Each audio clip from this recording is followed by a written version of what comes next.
We have taken over the sound of the Alpha Syndicate. Drop the beat on this joint. This is the Gumbo Cafe with your hosts, Shani and Diyah.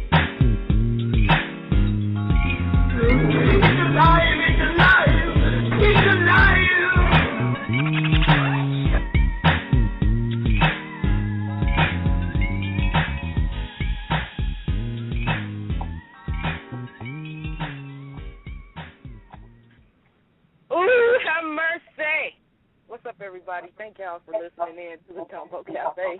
This is your girl, Shani and Diyah here. What's up, Diyah? How you doing? I'm good. How are you doing? Girl, I was trying to get my little stretch in before the show, and it caught me. It caught me. It caught me. Now, we see we got a couple of people here already in the chat room, the conversations. Thank you for joining back with us here at the Gumbo Cafe. For those who are listening in, the number is 347-838-8420. The show mainly today is geared towards women, so if you don't want to hear some crying in the clips that we'll be playing a little later, and you don't want to hear all the stuff that females go through, just giving you a heads up now, because it will be a little tear jerker here and there for part of the show. And actually, we're going to, since these topics are going to be kind of long, we're going to, instead of breaking up second half of the show where we do something different, we're actually going to bring it into the first half. But first, you know, we always have to talk about what we see in the news. And when I saw this story last week or week before last, I wanted to get on the radio and talk about it then, dadgummit, but we couldn't. And this story is about the embarrassment for NBA star Dwayne Wade and his $90 million contract as ex-wife walks the streets with posters saying he's thrown her out. Her name is Soy Von Funches. Anyway, so Ms. Funches here. Now, this is my thing. You know, they dated in high school. They got married when he got the contract and whatnot.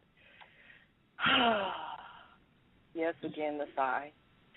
You know, people get married. Things do happen. You have kids and all of that. And then some people end up having divorces. They had a divorce, and he upgraded, apparently, because he's now with Gabrielle Union. Something else is... Yeah, upgraded. And something else about the story that kind of got me is, you know, when they filed for divorce, he had custody of the children. He was able to have custody of the children because she was unstable. Thing is, Ms. Finch is saying, or Funch is saying that she's not unstable. This is his publicist that's putting this story out there about her being an unfit mother, blah, blah, blah, blah. But yet when I researched a little bit more, I found mugshots of her for trying to kidnap the children. And she's not unstable. Also, she's asking, you know, with this sign here, it says, NBA Miami Heat star mother of his children on the street. She's saying she's homeless. And she was supposedly getting $90,000 a year or something like that. And she wants more money. First, she sued Gabrielle Union. I don't know why. Then she wants more money because she's about to lose her home and cars. C-A-R-S. That's plural. Cars. Pay attention. Plural. Okay. Plural. Yeah, 2 cars. So, Diyah, what do you think about this female here? Honestly, I really don't think she's unstable. I think she's crazy, but I don't think she's unstable, and there's a difference. One's certifiable where they need medication. The other one's just a hood chick with a little bit of money. There's a difference. I really do believe she's crazy. I don't know what happened with divorce. I'm not in the media, like media junkie where I read all stuff like that, but when I read it, a lot of things alerted me. It wasn't really what I read. It was the video that made me go, what the hell? You know, the fact that he got his kids because he has money, because he has a lawyer, because he has, a publicist, I'm not going to say, she's crazy or whatever. And because, when you got money, you can spend the media any way you want. That's not a problem for me. The fact that he wanted his kid, I applaud him on that. The fact that it was, it's the fact that she's claiming that he put her out and she's on the street, she's the mother of his children. But you came from the hood, you go back to the hood. What happens to the saying, never forget where you come from? Is she still trying to forget? I'm a little confused. Now get to the video, because the video is what I found interesting. Okay, so the video starts, and the first thing I noticed right off the bat, I don't even know who the chick is. It was two chicks in the video. I wasn't sure which one it is off the bat. The first thing I noticed is that they're sitting on a yoga mat. You homeless, but you can afford a yoga mat. Problem. Then you see all these bottles of water. I counted up to at least 7. It might have been more. Big and small bottles of water. All of them halfway drunk. None of them are empty. All of them are like halfway drunk. How you homeless? You got that many bottles of water and all of them are halfway full. Like you only drunk half of the bottle. That's a problem. Okay. Now when the woman starts talking and you figure out who the heck this woman is, honestly, I want to punch her in the face. And here's the reason why. Here's the reason why, because I understand that, you don't get, and this, I understand that she didn't get to see her child the way she wants to see her children and all that. But I never seen a man get upset when the mother puts their child into different activities and everything that may overlap onto the father's side. He just spends the time he can with his child, takes him to their events, and then has him after the event, if there's still time left or whatever, and does what he can and works it out. This heifer blames him and says it's his fault that he said he put his own son into a basketball league and said that he did that spitefully, knowing that the games will be on her days. Now, I'm just going to assume that the games must be on a weekend or like a Thursday night, because that's normally what games is, and those probably her days. But other than that, and because he's a basketball player, he does probably know that, so I'll make it with that. But there's nowhere in there where you talk about whether the child wanted to be on the basketball team, whether this is something the child wanted to do, or is it something, nowhere in there is it a conversation. Like, you don't hear anything about what the child wants. She claims she has no home, yet she also says that the father sent a limo to her house to pick up the child, to take him to his game, because her behind wouldn't take him. I have an issue with that. I have such an issue with that. I like, that's the part I want to punch in the face. Like, where in this does anybody, be it father, I don't really know the father's story. He may be doing that spite, he may not. Either way, in the eyes of the media, he looks like a good father. But in the eyes of me as a mother, that looks really selfish that your child, the father says a limo, not just an average car, a limo to take his child to the game, not stop you from seeing the child, but just have a limo come pick him up to go to the game and then bring him back to her house when the game is over. What is that? And then she's sitting there on a yoga mat with fresh sneakers. You know they're fresh sneakers because ain't no dirt on the bottom. Fresh sneakers on the yoga mat, all these other bottles of water with her homie talking about she homeless. Who the hell is the chick if you homeless? Why ain't you living with her? Who is she? Why is she there? Like, I don't that part pissed me off. And why can't she sell the house and the cars?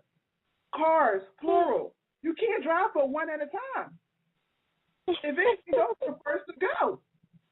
And then the house really, you ain't even got kids no more. Why is your house so big? I don't get it. I'm gonna stop. I don't get it. That part was like, what? Really? Oh, girl, I'm with you. Okay, if she's out there with her homegirl, first of all, see, she got the wrong homegirl. This homegirl trying to beef her up because you know how it go. Girl, you know you need to take him for everything he got because he ain't worth it. He ain't worth his shoe.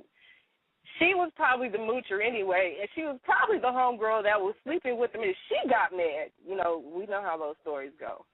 She got mad that she was missing out on the D.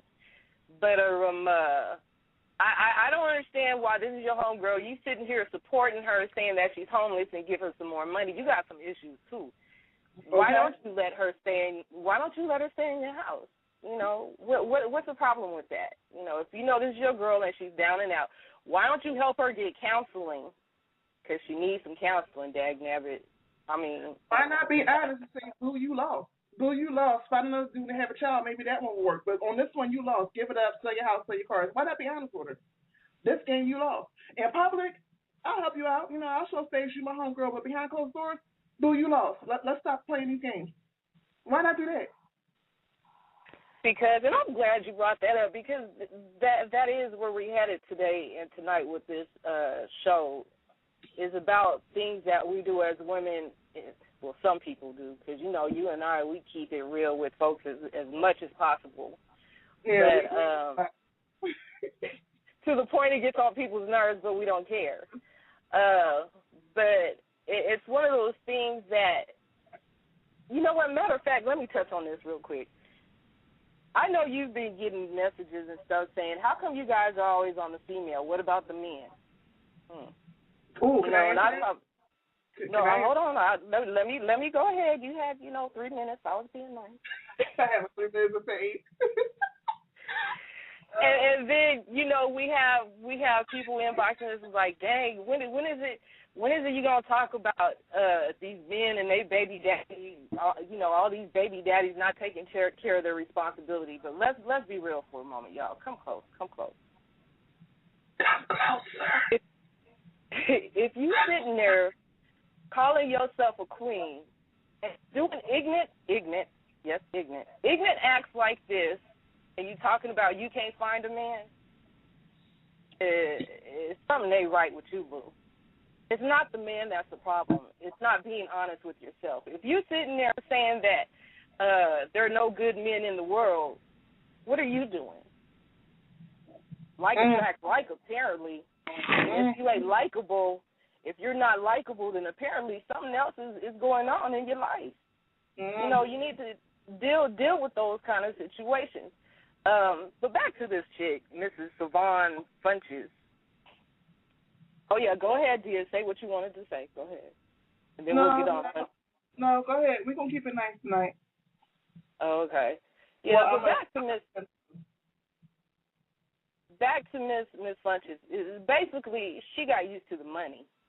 It had nothing to do with love, because if it pertained to love, it would be more concern for the child. And we sit here sometimes as women, as a body of women, we lie and say, well, it's about my baby. I'm more concerned with my baby. But yet and still, you're taking that little check you're getting and you're spending it on yourself and maybe get the baby a couple of pairs of shoes. But you out in the club on Friday night and Saturday night. But, I really love my child. I love my child, because, but your daddy, he ain't shit. Is that a word? Are those words of love to a little child that will make them feel like they belong somewhere? Because this child is looking at you like, if I ain't shit and I come from him, he's my daddy, I got to look up to him. That means half of me I'm looking down on. I'm looking down on myself because you don't even respect the other half of me. Where's the love in all that? You know what I'm saying? So it's basically about the money. It's sad it's about the money, and I see you conversations in here talking about mooching, and yes, in this case she is mooching, and a lot of women are mooching off of the men, the gold digger type, who want that lifestyle, who want to remain in that lifestyle, but when that lifestyle is taken away from them, they're going to do everything, when they're falling down, the crabs in the barrel. They want to make this person look bad, but in reality, they're looking bad. They're looking bad 110%. I mean, when I saw the picture of this bride sitting on the street saying she's homeless, you have to take it that far? For what? Basically, you're telling me you want to be in front of the camera to tell this story that you're a gold digger. It says nothing about. And then where are your children? Aren't you concerned for your child when you put that sign together? No, you want more money. Exactly. And she's not saying that he put me out. She's saying he put the mother of his kids out. So she's playing on people's emotions. And she's not saying that she don't have custody of the children. No, she's not going to tell half of the story because she wants to look good in the public's eyes. Mm-hmm. And boo-boo, that does not work. It really does not work. And she got her behind cheerleader on the side cheering her on. But that's another story. We're going to get back to that. Yeah, those cheerleaders, if they're not there for you in the right way, you need to let them go. You need to let them go. She was probably mad. You know, it's probably a homegirl from back in the day. She was probably mad because she just been laid and holed out from some NBA All-Stars or, NBA players, and they didn't want to marry her. You know what I'm saying? So she's just angry anyway, just bitter. She probably was mad because she was driving one of them cars. Now all the cars got to go. So she like, I'm going to help my homegirl, so I ain't got to pay the car note. I'm going to help her get the money. Let's be honest how these happen stuff. Yeah, we got to be honest about what we do as women. And, you know, that's what the whole show is about to be about. And, again, for those who have called in thus far, you're going to hear clips where people are crying. You're going to hear some very deep topics as to what happens within the home. And it's not just in the black home. It's also in the white home. But it's how we relate to our parents. But before we do that, Diyah, go ahead and play Glamorous Life. And for those who want to call in, it's 347-838-8420.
y'all to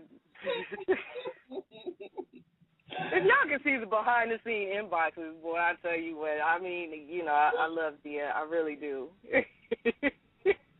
Welcome back.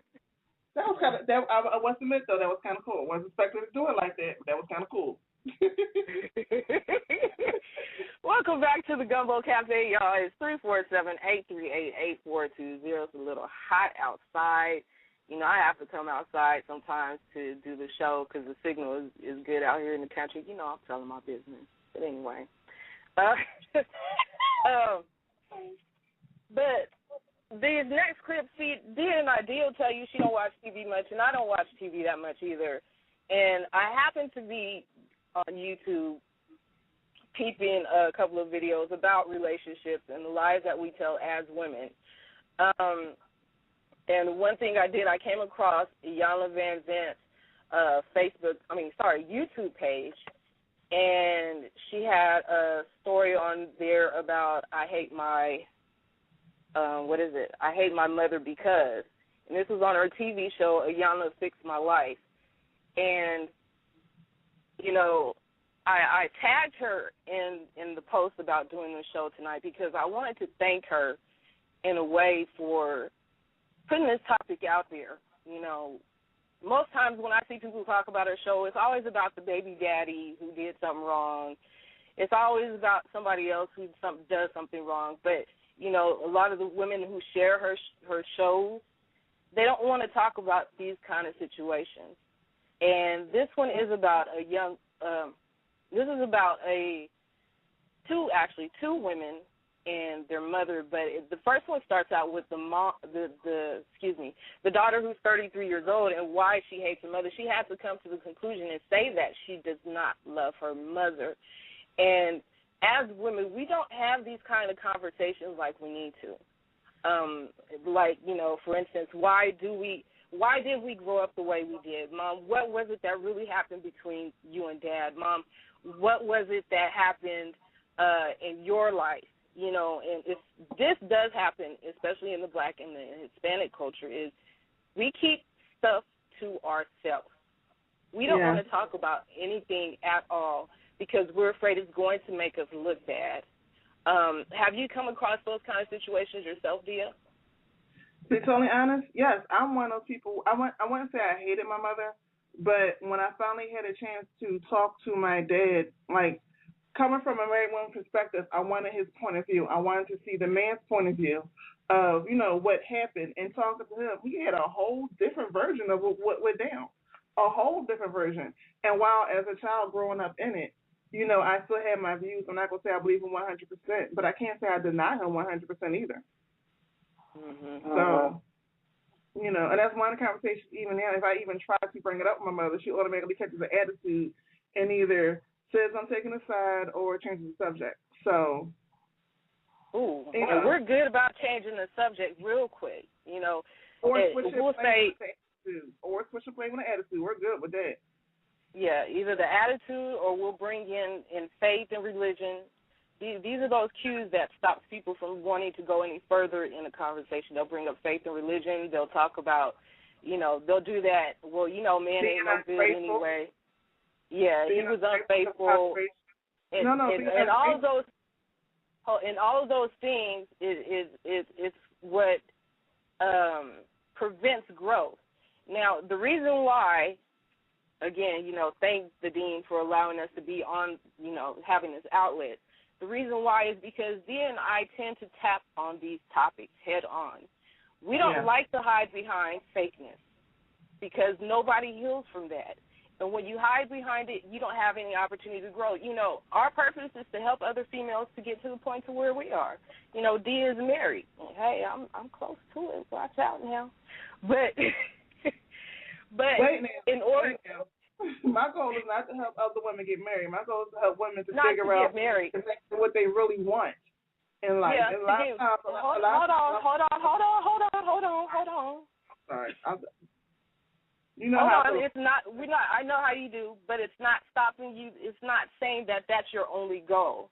What I'm getting to, girl, you don't even let me get it out before you stop me. I mean, you know, you don't learn. you're going to learn because I'm getting to I get to the same point you do. But it's not. See, that's how we don't advance, because niggas always got to cut you off and shit. I'm just playing. I'm glad you know me, boo. I'm glad you know me.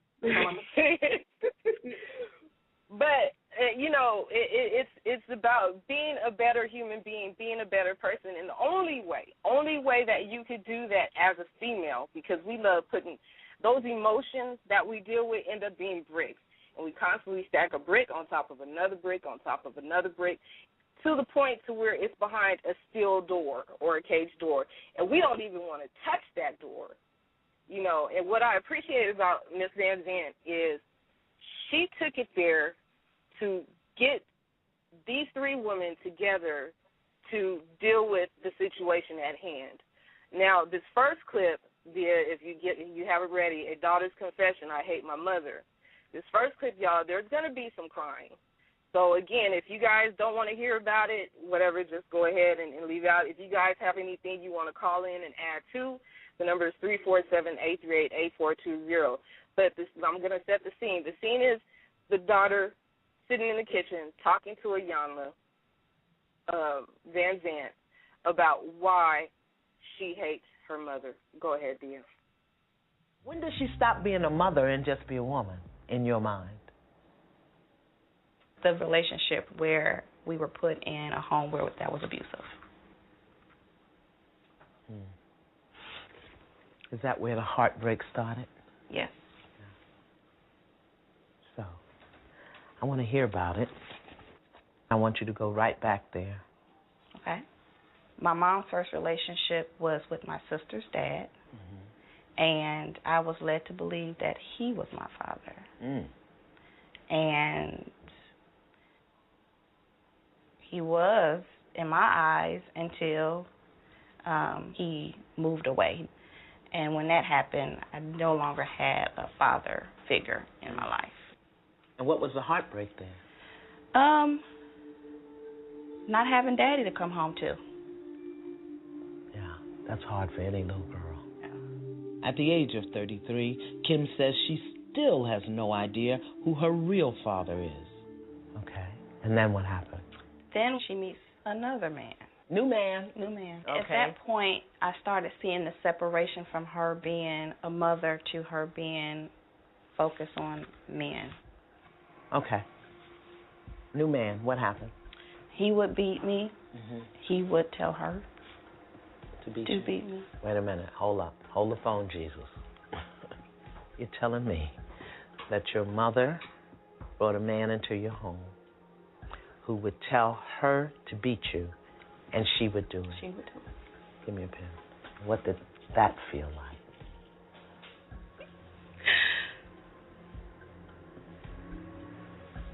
It was the most devastating feeling I ever experienced in my life. So make believe I'm your mother and let it rip. Let it rip. Mom. Yeah. How could you let a man come before your children? Do you realize what that caused inside of me today? He beat you. And you knew he did the same thing to us. My resentment is so strong that I have hatred towards you. It's okay. Who wants to say they hate their mother? Give me a pen. Come on. Dig it deep. Tell me why. I hate my mother because... I hate my mother because she abandoned me. Yeah. I hate my mother because she's living in my house. Yeah. And now she only has me to depend on. And I have to do for her what she didn't do for me. I had to do for her what she damn sure didn't do for me. Yeah. I don't want my mother in my house around my children. Yeah. She never told me who my daddy was. Never told me who my father was. And I still don't know. And I still don't know. And what does a little girl feel like when she doesn't even know who her daddy is. Incomplete. What does a grown woman feel like, beloved, when she doesn't know who her daddy is? I don't know who I am. Yeah. And I hate my mother for that. Yeah. Come here. You go ahead and cry. Yeah, you go ahead and cry.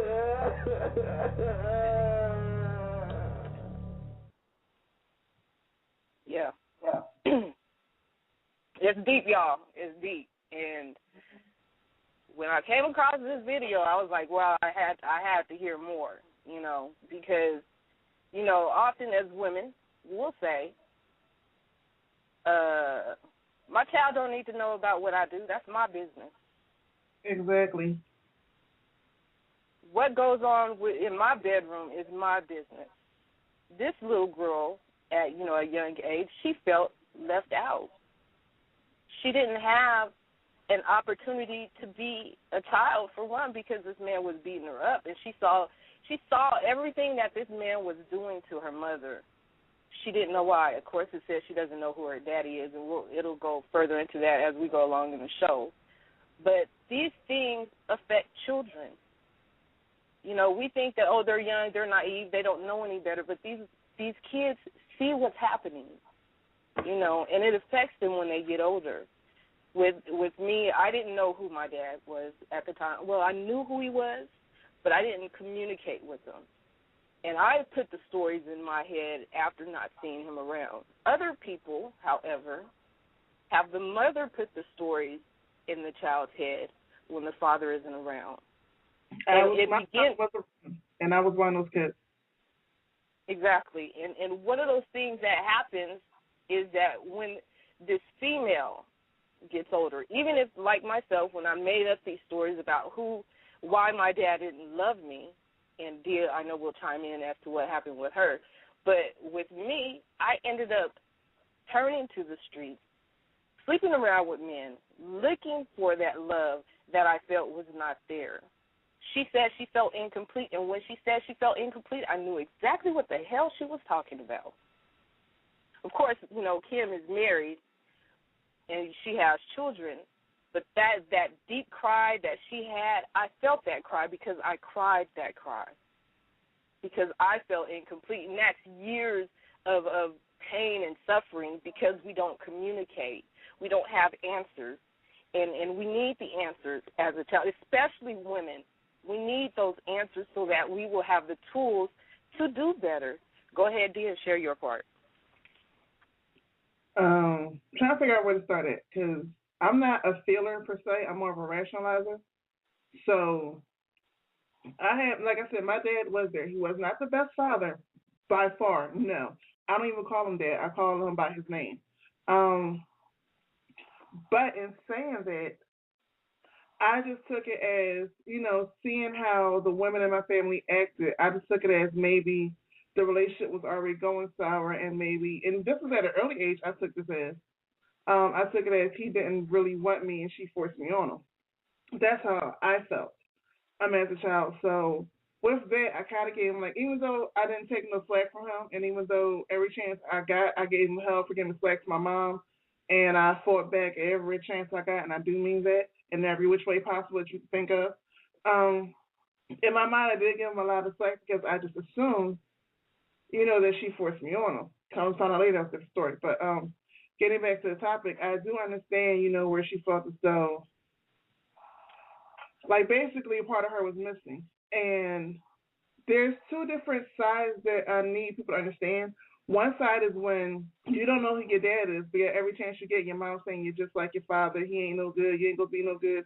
Oh, you look just like your dad. I can't stand him, blah, blah. Or you overhear conversations of her talking about him to other people. That will seriously mess a child up. And I don't care what you say, your child hears that conversation. Every closed eye ain't sleep. And we as women know how loud we get when we're on the phone with a friend. We get louder than TV on full blast. They hear these conversations.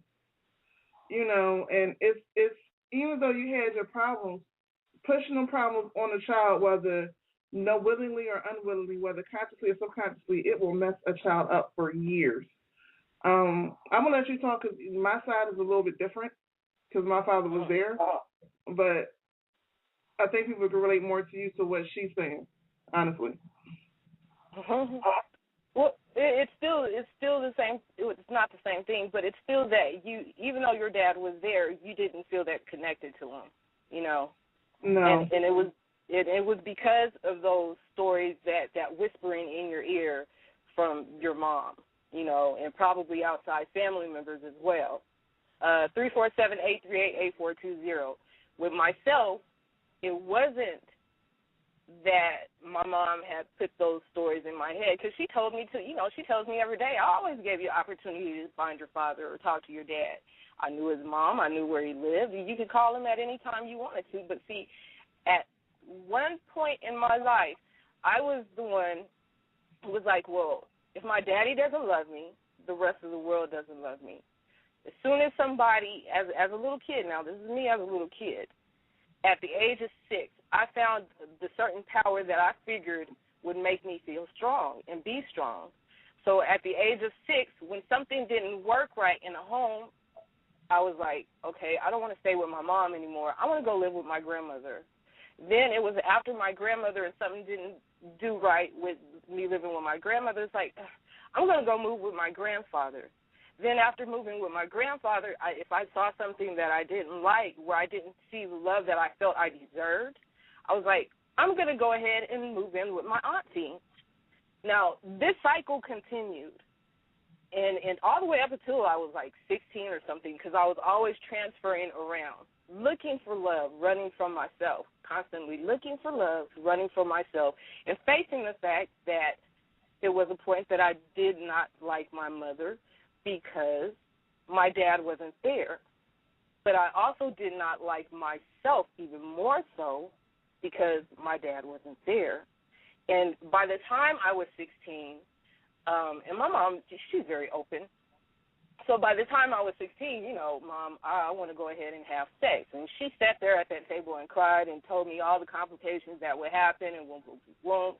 But I was still determined at the age of 16. Ended up getting on birth control, and I started running even more so into promiscuous relationships, sleeping around with men who didn't even care about me from the age of 16. These girls now are probably doing it younger than that without talking to their mother about birth control pills, because they hear their mother dissing their dad all the time. So we have to be cautious with what we're telling these young girls, what we are telling these young men. Now, I can't speak for the men because I'm not a man, but I can tell you from the perspective of a female that when you deny the child a love from their father, it causes a whole hell of a lot of problems when they get older. And they end up taking to the streets. You know, you see the people selling drugs, you see the prostitution, you see all of that. All of that stems from a denial as a child. Daddy's not there. Mama's saying all this stuff in my ear, telling me that daddy don't love me. Again, he's part of me, and she don't love him, which means she doesn't love part of me. Well, fuck it. Why do I love myself? Same scenario. So, you guys, it's one of those things that we do need to be cautious about. We do need to work on. And before we go ahead and get to the second half of this topic, and again, this is a heavy topic. You guys might need to, if you want to come back and download it and begin to have this conversation with your family, with your mom, with your sister, with your children. You know what? The other day I was speaking to a young lady, and I dare not say her name or where I know her from. She grew up in a household where she was molested by relatives.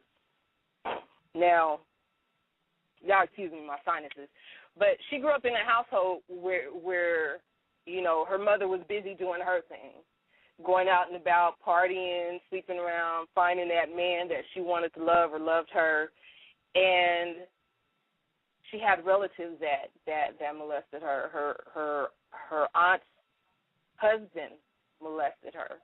I mean, this girl had been tormented at a very young age. And, you know, she got older, and, you know, her life changed, and I won't say what exactly what happened to her life, but she turned to the streets. She ended up having 2 children. The father of her children had died, and she kind of had to go through school and get herself together. In the midst of her going to school, she placed her children back in the home with her auntie, the same house where the man who had molested her was at. Now, here's the thing. She was focused on her life, and when I talked to her yesterday, I know she wanted to break down, and she couldn't because I was the only person she had told this story to. And she's very stubborn, and she wanted to be strong, but she finds out, her daughter is in her teens now, she finds out that the same man had molested her children. The cousins had also molested her children, both men, cousins, and female cousins. That cycle continued. And she sat there and she said, I blame myself because I should have known better. She's like, I don't know what to do or how to deal with this situation because I don't know better. That's my family. How can I tell my family because I know my family's going to play sides and not believe me or this story. And then my kids, somebody in my family's going to kill these niggas. What do I do? And these are the reasons why we cannot people hold on to these stories. If, and like she said, if I would have spoken up when I had the opportunity to, this would have stopped a long time ago. But now the cycle continues. And she doesn't know how to handle it because she does not have the tools. And I'm going to tell you, it might sound hard, but the first tool is to speak out. Use that voice that you've had as a child. Use that voice. Don't be afraid or concerned about how everybody will view you and your family. Don't be worried about somebody's going to hate somebody or somebody's going to hate you. You have to move on. You have to protect the next generation. And I hope she's listening to hear this as well. You have to move on and make sure that this does not happen again because a predator is a predator is a predator, regardless of if he's 50, if he's 20, or what. He's going to continue that cycle. And the only way you can stop a predator is speak up, take his power away from him. Use your power that you have inside of you to move forward. Again, 347-838-8420. Diyah, go ahead, hit us with the second half so we can go ahead and continue this with a young Let's Fix My Life. Blessed is the heart that survives, having to fight to stay alive. I have given all I can give, but this we must suffer if we truly live. Don't, oh my brother, please don't you cry. You'll see in time, God will provide. And baby, still so sweet I can be. Don't worry, baby, someday you'll see we'll be happy and all.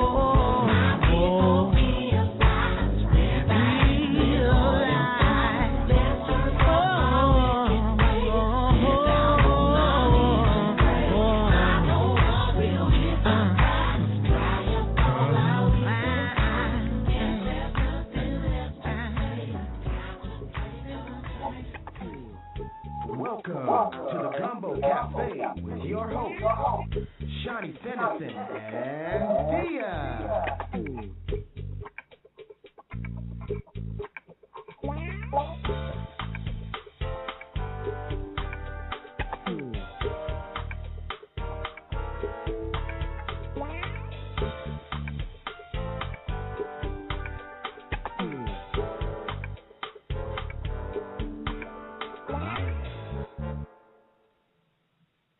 Welcome back, y'all.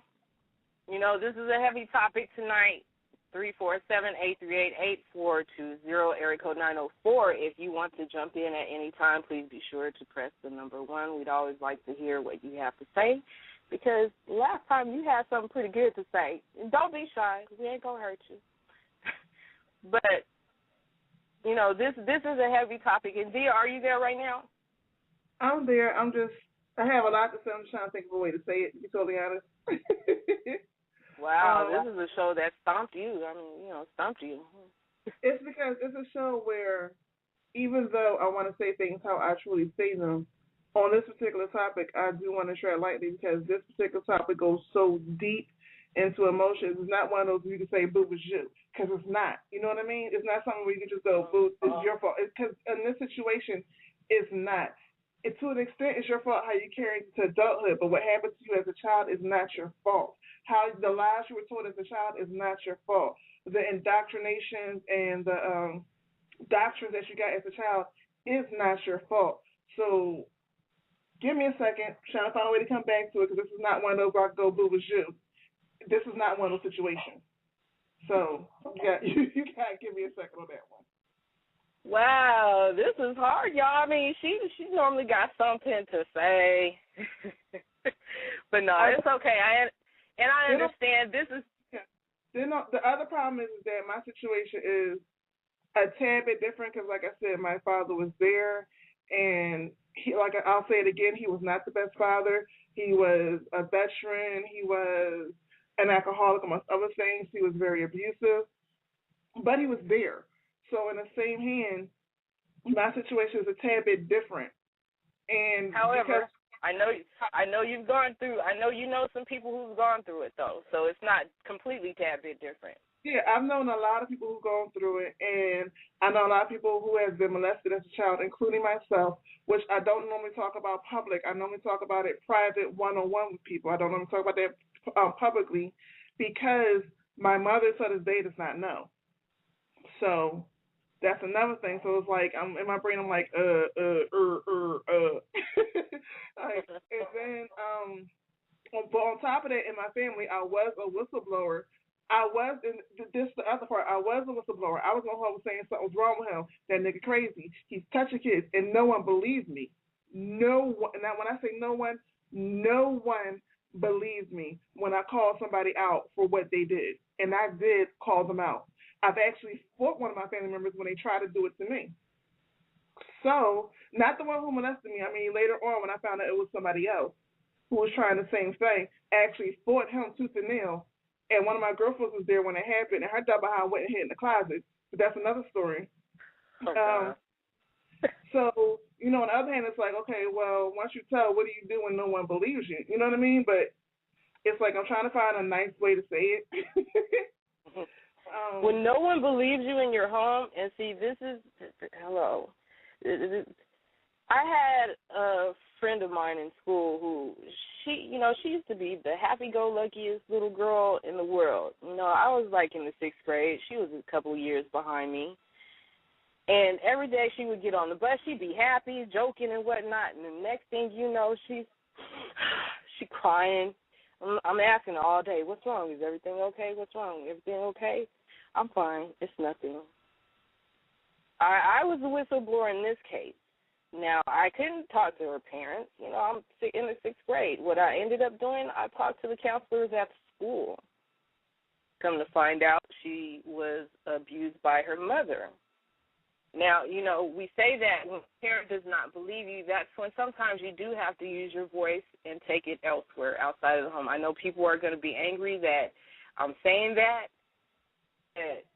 when no one is listening, either, I hate to say this, either go to the church elder or go to the school system. And, as little kids, if there's teenagers or whomever is listening right now, this is just my suggestion because that's what I did, because I didn't want to see my friend being hurt. And what ended up happening, of course, CPS took her out of school, and she had gotten older, contacted me back, and she said, Shani, I was mad at you that day when you told the counselors. I trusted you, and I figured that you would, be my friend and just listen and not take it any further. But she said, after I realized what you did, I am so thankful that you did it, because I didn't know what life was like outside of the abuse. And I didn't think I had a voice as a child. And you were the person that helped me have that voice. So sometimes as children, you do need to speak up. And parents need to be more attentive to what their children are saying, because they're telling you sometimes they might not say it the way you think they would say it, but they're saying it by their body actions, by their dreams. Kids who are wetting the bed all the time, who have not wet the bed ever in their life, are finally wetting the bed, and it's like, well, what's going on with this child? Something is happening. Don't just whip his butt because he wet the bed or she wet the bed. If they're 10 years old and they all of a sudden just started peeing in the bed, listen to what they're, pull them aside and ask them.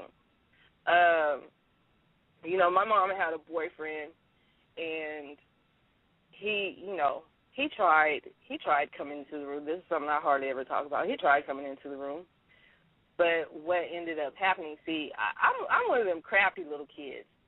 I put the bed and stuff up against the door, the dresses and everything up against the doors, had the phone under my pillow, and I was like, if this man dare come into this room, something's going to happen, and it ain't going to be pretty, and I had the knife and everything.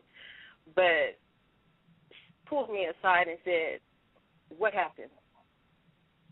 Just from my cues of not wanting to be around this man, just from my doing odd things in the house by having dressers up against the door when she comes home out of work, just from me saying I want to move in with another relative, told her, hello, something ain't right. This man in the house and your daughter's here, something ain't right.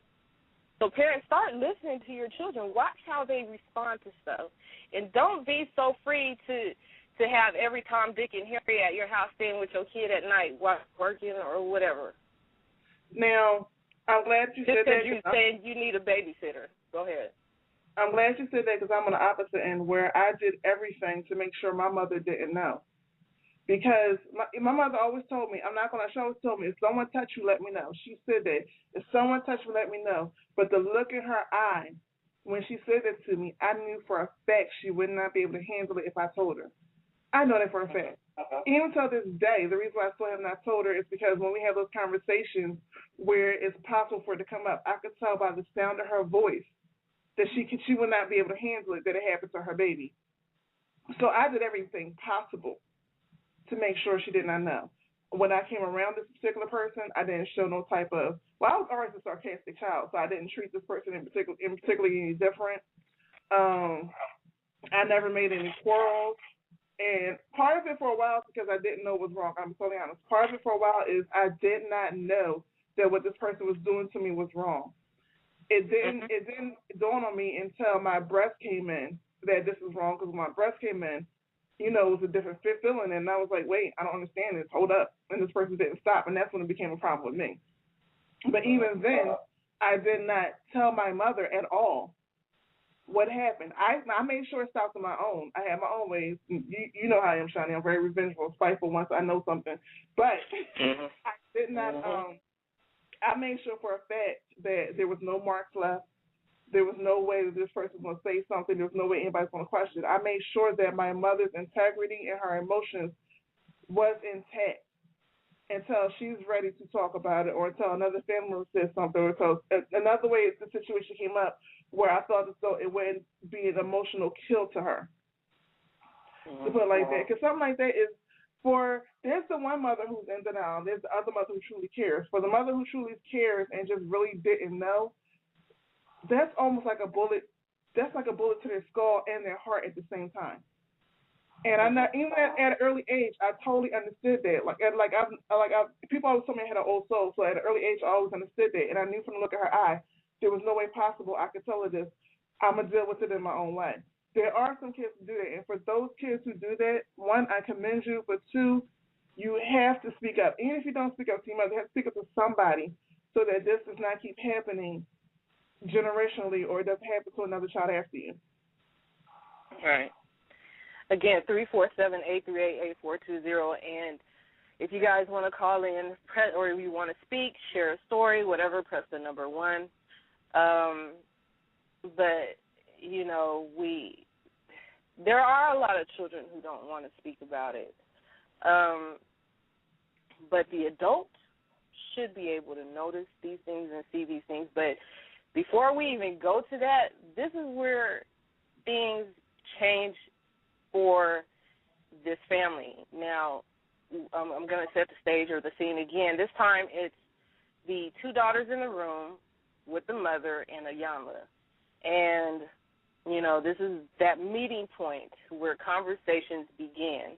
And, again, there's still some more crying that's going on. But, you know, I look at it. If you've ever read any of Ayanla Van Zant's books, you notice when, I think it was I Know Why the Cage Bird sings?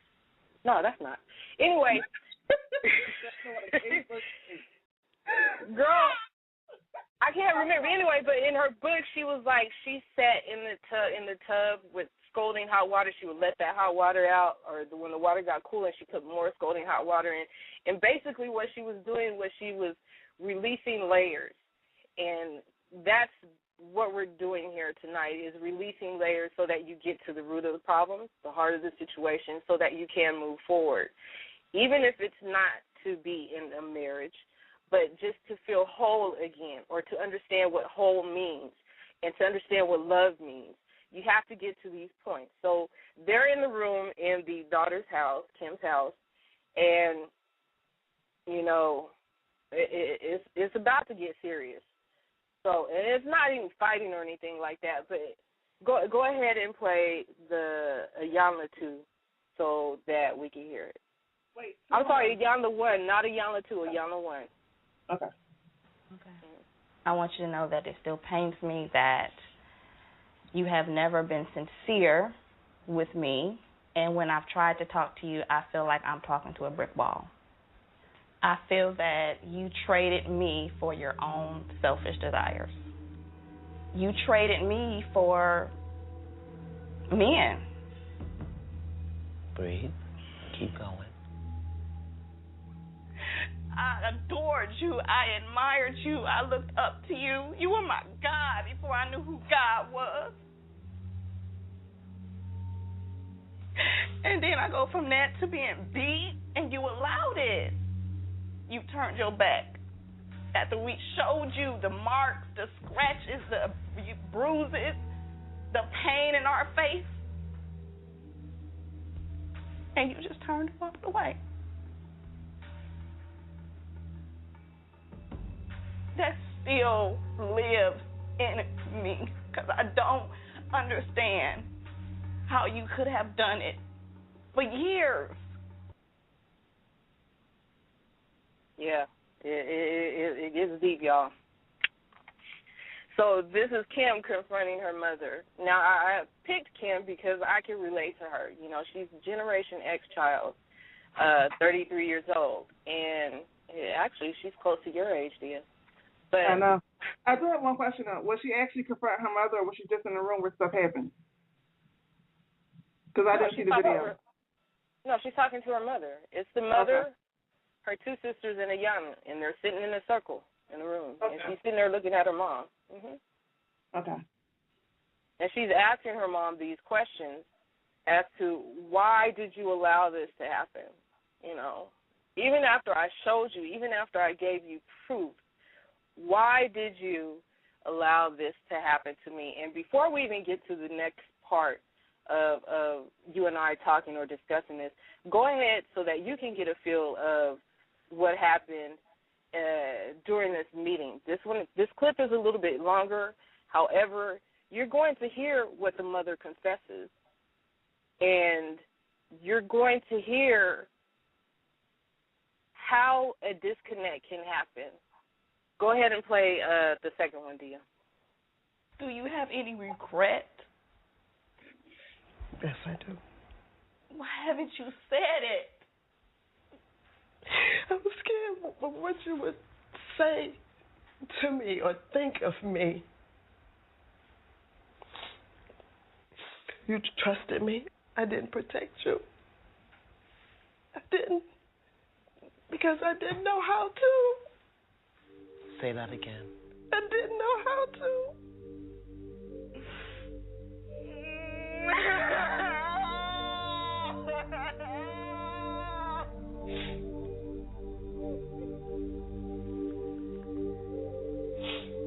Tell her why you didn't know how. I didn't know how to because as a young child, I was sexually abused for years. My mother didn't protect me. My mother didn't take care of me. She didn't love me the way that she should have. So I didn't know. I didn't know how to love.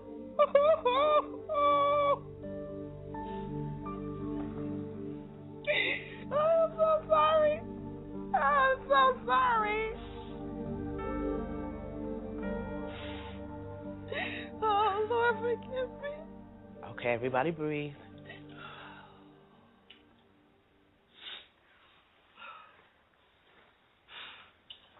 Tell me what you heard your mother say, beloved.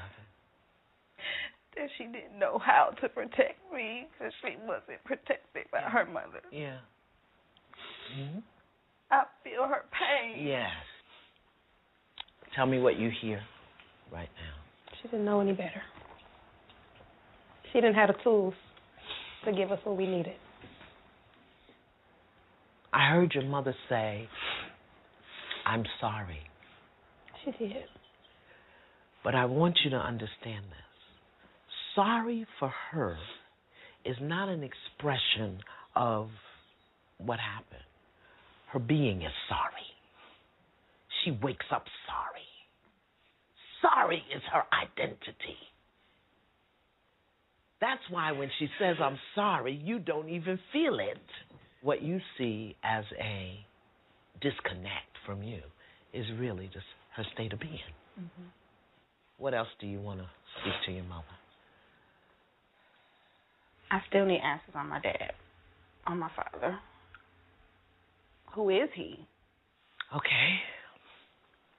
Beloved, I want you to sit here. I'm going to sit with your mom so I can be in support of her in this moment.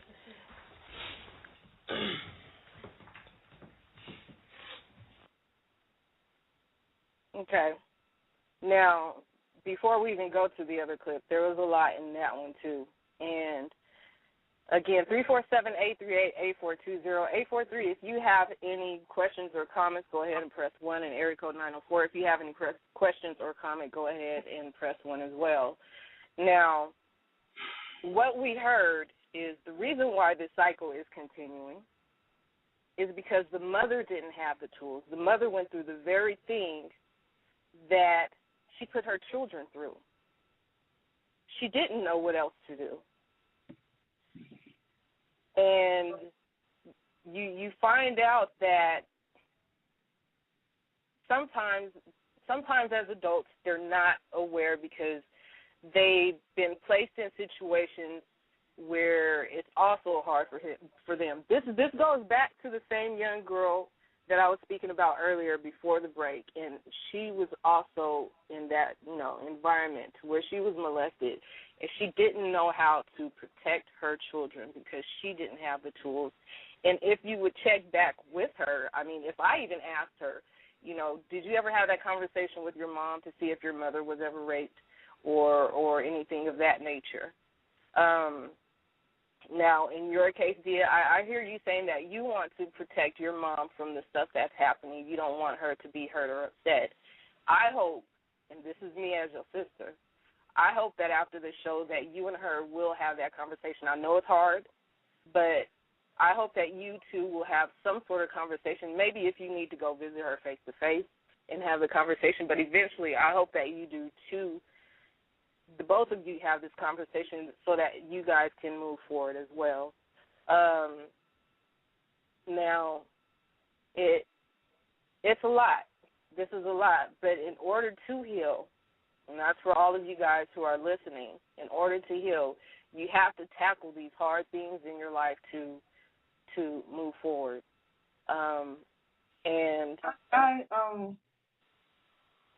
I have a question, and I'd rather ask it as a question because I don't want to seem rude or ignorant.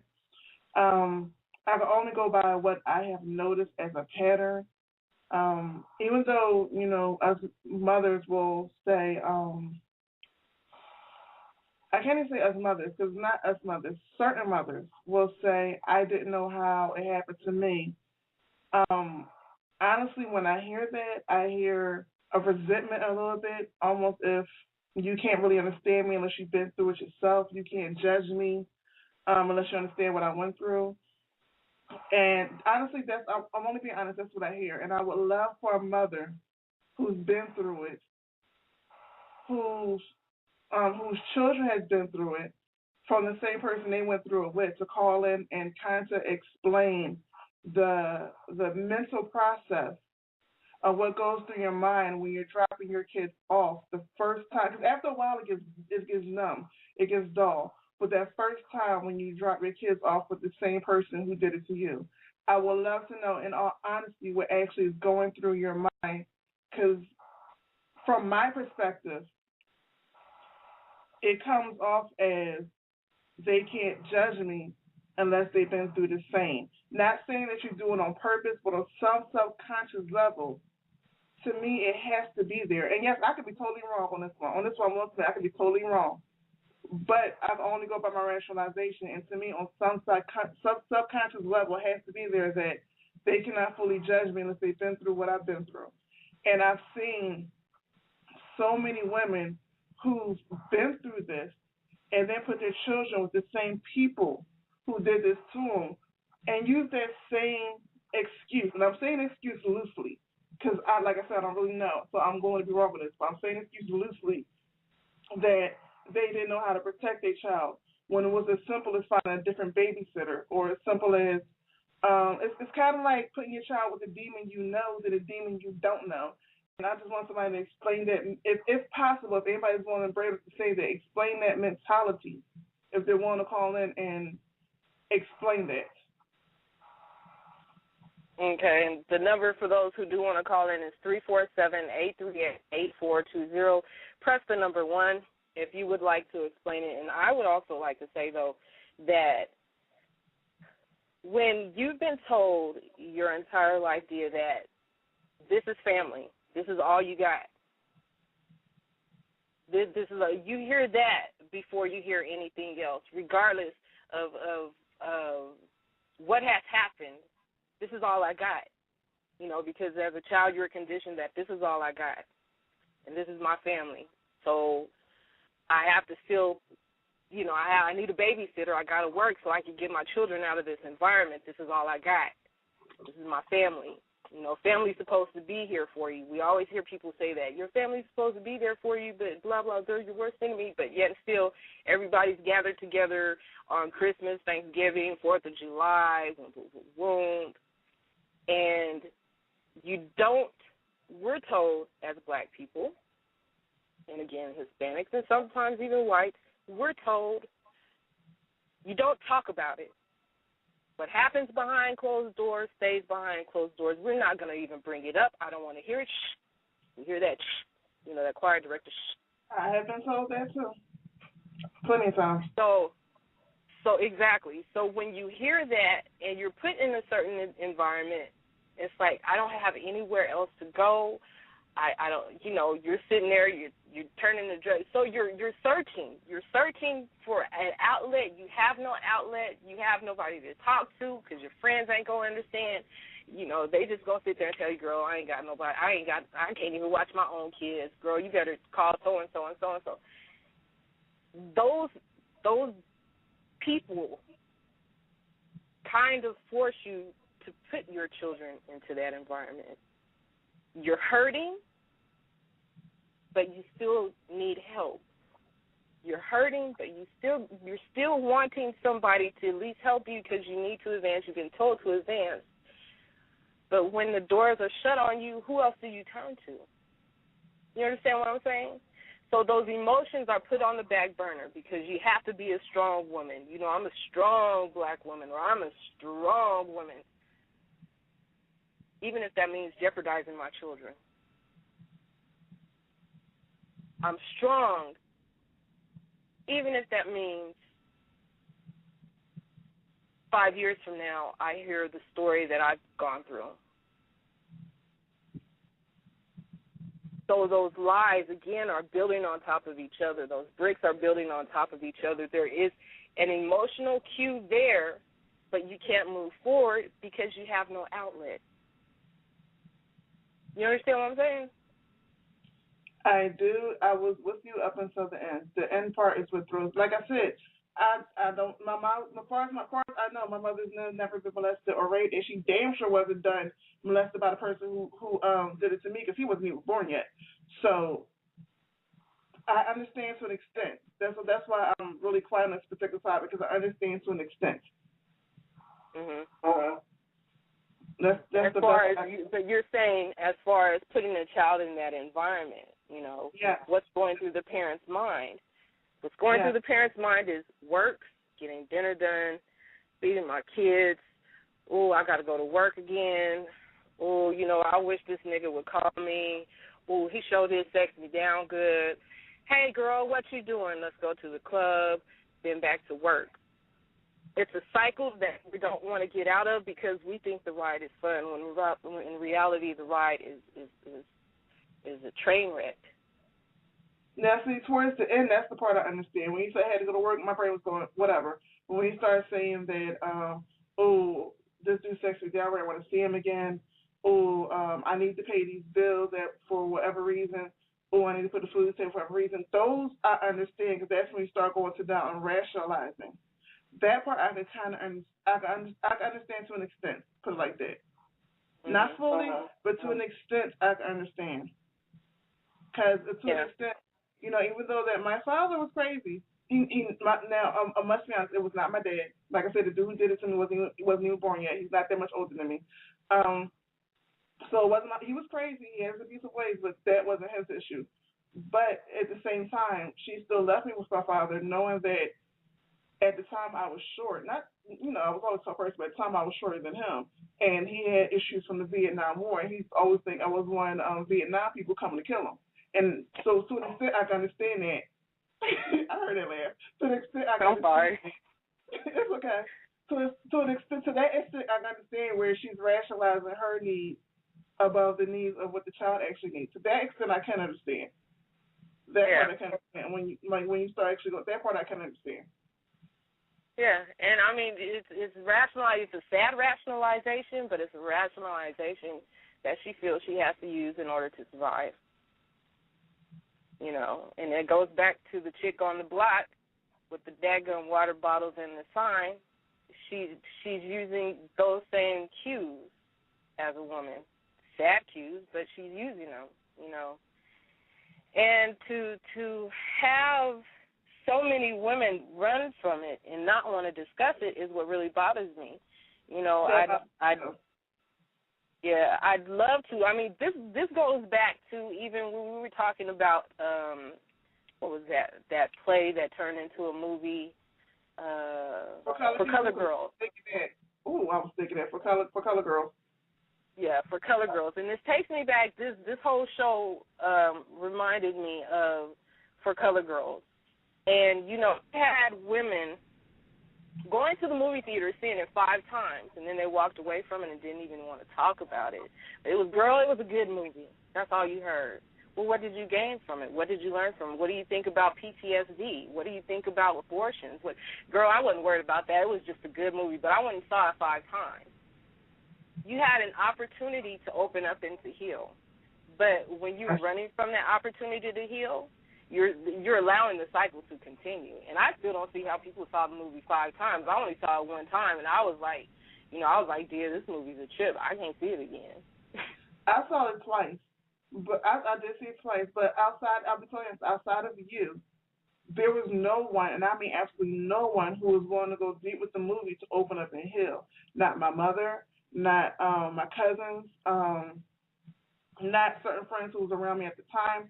No one, and that pissed me off to the highest. Everybody was saying how good the movie, and when you said what's so good about it, it's a Tyler Perry movie. Well, it was a play before it was Tyler Perry.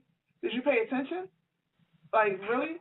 And there was so many things to go deep with that movie, and I would love to do another show on the topic of abortion, not whether it's right or wrong, but from the point of one person going through it and not speaking up to the next person who's about to go through it and wait until they go through it before they decide to talk about what they felt like when they was going through it. I really want to talk about from that aspect, because we as women a lot of times do not talk about something unless the other person went through what they went through because we're afraid to be judged. And that's, to me, that's one of the problems that also connects to this show, is that we don't bring up a lot of stuff because we're afraid of being judged. But it's not really that we're afraid of being judged by others. We're afraid of actually judging ourselves, and that's the true issue. Not saying that what happened to you is wrong, but how you react to it is how other people will judge you. And for to an extent, depending on where you're at in your healing process, yes, you cannot be blamed. But also to a certain extent, when you start rationalizing your rationalizations, that's when it's time to heal and start looking back and start paying attention. And I think 843 must have something to say because that number keeps popping up over top of the other number. Go ahead and unmute the line. 843, you there? Yeah, I'm here, Smitty. Yeah, I had to take care of something at work real quick. I figured that's what it was. Yeah, I have a bunch of idiots at work for me, so sorry about that. That's all right. Yeah, how y'all doing this lovely evening? We're doing well, Smitty. How are you? I'm doing all right, you know. Still ain't got have much of the courage up to lay in the bathtub, take a picture of myself with a lady. I ain't got the courage for that yet. But anyway, but the part I listen to, you know what? After a while, somebody gonna have to break the cycle. You know, because once I know what I'm gonna say is gonna be harsh. You know, I hate this stuff happens to people. I really do. My heart goes out to them. But here's one indicator about protection. If a nigga try to move in your house, don't let him in. Generally, he's a bum, and bums do bum stuff. Let's just be real here. But at the same time, once you have kids, I don't know or I haven't been taught, it's not an excuse anymore. When you have I feel like once you have a kid, you got to start learning, and you got to have that tough conversation, no matter how bad it may make you look. Because it's not about what happened to you. It's about what's the best for that kid. Now, mind you, no one ever told me they needed to talk until they were late on the period. I'm just speaking as a novice. But I just feel like that people they got to open lines of communication with their kids. Let their kids know, if this guy touching you or girl or whatever, tell me. I believe you. I love you. But I believe a lot of parents, so-called parents, let's be honest, most times a mom, let's just be honest here, just don't have a line of communication with their kids. Because when these stories come up, how many of these kids are able to talk to their parents? You know, that's the tough part. That every time you hear this stuff, it's always, well, I didn't know. No one ever taught me. But if it happened to you, why don't you get the help you need?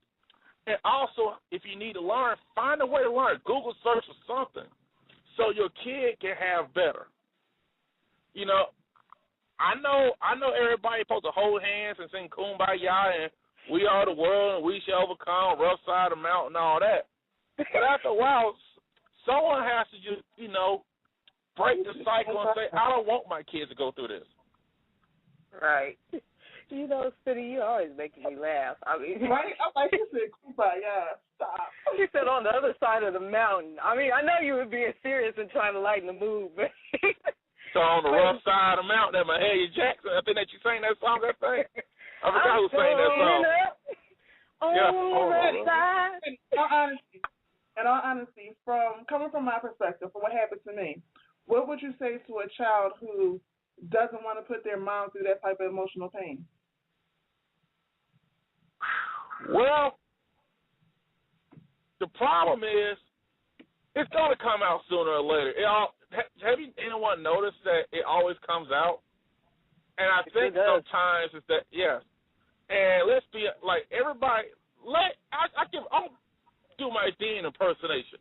Everyone can get a balloon, blow it up, keep blowing, and once it pops, you can't put it back together. You know, sometimes you can't. You know, in a perfect world, we want to stop this stuff, but sometimes you can't stop it. Sometimes all we can do is just say never again to my kid, and we go make this happen. But then it's like, let's say the kid's 12. Now the kid's 32 now, 32-year-old adult. You got 20 years of hurt and pain. Wait, why you up. Oh, I don't know how old y'all are. I ain't trying to sleep with y'all. I don't know how old y'all are. I don't inbox near one of y'all. You stupid. But the thing is, look at how much pain that has built up, festered up over the years. And sometimes sometimes you're going to have to go through a little pain to meet a resolution. Life isn't all about eating like nice little cakes and stuff. Sometimes you got to bite into a sour ball or something. That's just how life is. And I think people saying, oh, but their mamas, I understand that. You know, we don't want to hurt our parents. Or we don't want our parents fail. But to me, a failed parent is once your kid tell you this happened and you don't do anything about it, that's a failed parent. You know, and people talk about the girls. There's a lot of boys who sitting at home can't say, they scared to say a word because their mama boyfriend is sleeping with them when the mama go to work. And he's sitting at home playing Sega Genesis. What he playing now? Sega. Wow. You just aged yourself. Pretty much. Yeah, I am. Yeah, I'm 34. I had that. But you're right. You're right that we have to open up the communication lines, because if not, we're going to allow the cycle to continue. It might not be with your child, it might be with somebody else, but the whole point is to speak up. That's why we have this voice. You know, we're supposed to talk and communicate, and I think that we've gotten as a people away from communicating. And it used to be a time, remember back in the day, and it could be electronics, whatever, but back in the day, you could hear your grandparents, because Big Mama always tell me, we all sat around the fire stove. You know, we sat around the stove and we told stories and we talked about what happened in the community in the 70s and the 80s. Friday nights, or every night, the family was eating at the table. You know, everybody now is sitting with the food in their lap, watching TV or texting while they're eating, you know. But it's one of those things where communication has been taken out of the home, and we need to get back to that. Turn your TV off, turn your cell phones down, turn them off, you know, and start communicating. One thing that I appreciate with Diyah is she'll tell me, hubby's home, gotta go. Okay. You know, I can't resist that. She gotta go. I have a suggestion. The one thing about, we're talking black people right now, so okay. And, you know, we all seen this. Kids, I believe kids are scared to talk to their parents for one reason. How many of these kids get their ass beat for like a government mule for every little thing? Oh, yeah. And so they may be, you know how they subconsciously, you're like, hey, damn, if I tell this, you're going to beat my ass again. Honestly, because there are a lot of kids who are, that wasn't my situation, but there are a lot of kids who are afraid that if they tell, mommy's going to be mad at them. And there are a lot of people who use that excuse against the child, saying if you tell, mommy's going to be mad at you, mommy's going to do this, mommy's going to do that. So that is actually a very good and valid point. So what would you say to those kids who are being told that, or who have that idea in their mind? Hell if I know, but the thing you don't have kids. You don't want kids, really. I don't have kids. If I look at my sister, her kids, her husband, how they treat their three boys, it's like they 6, 4, and 2. The 2-year-old is mean as fucking Joseph Stalin. But anyway, that boy mean. He even mean he don't want to talk to his own daddy sometimes. So I'll tell you this real quick. How I do him when he start crying, I'll do what my daddy do. He'll shut up sooner or later. He get tired. But we'll leave him on the floor. You know. But the thing, I look at how they talk to their kids. Mind you, 6, 4, and 2. How many times if a 6-year-old will mess up, they learn they will get their ass beat like a mule. You know. But they don't do that. They talk to them. They teach them and stuff. And like that hand is like a last option. So that right there, to me, opens the lines of communication. It starts from that age. They're not afraid to get a beating like some kids their ages would be, because their parents are teaching them, talking to them. They do a good job. It's going to congratulate them. That stuff I believe that stuff starts then, honestly. And that's just my opinion. I don't know. But that's just my opinion on that. Well, we appreciate your opinion, bro. We do, because I appreciate it. I got my ass beat down. My behind is still swollen with stuff beats I got when I was 7. So, wow. So yeah, it a lot of kids aren't afraid of the rod. You know, they're not afraid of it because that, you know, Smitty, you said that should be the last resort, but a lot of these young women, that's the first resort. First resort, yes, it is. Get that. They don't want to be. They get put the Stone Cold Stunner. And Mom putting on a Scorpion Deathlock. You know, hey, is Gigi on right now? No, she's not on. She didn't call in. Okay, I'm about to say, now I can't picture her getting mad. She's so positive. Yeah, you know, it's so soft. I can't picture her getting pissed off. She'll be downloading this tomorrow, and I'm sure she's gonna say something to you about being positive. Hey, Kyle, let's be honest. We can all put the GG at soccer practice, pulling up in the van with the orange slices for the kids. That's GG. You know. Boy, you a fool. 347-838. 347-838-8420. And Gigi, just in case if you are listening, girl, call in and cuss him out. But we're going to put you on mute against me. Just press 1 because we want to get to this last little part. All right, babe, thanks. Hold on just a second. Thank you, dear. This other part, Smitty, I like Smitty, man. Wait. I want to bring, he put up a good point, though, because a lot of kids are scared because they're scared of what happens to them. As parents, if we didn't like it as a child, we got to stop doing our children the same way just because that's all we know. I was one of those children where, you know, I got beat first and asked question later. So with my kids, I'm not going to say that I don't tap them, because, yeah, I will tap that behind. But it's not the first option. It's really not. And we do have, as parents, have to stop that. And a lot of times, if we are truly honest, we're not beating them because they did something wrong.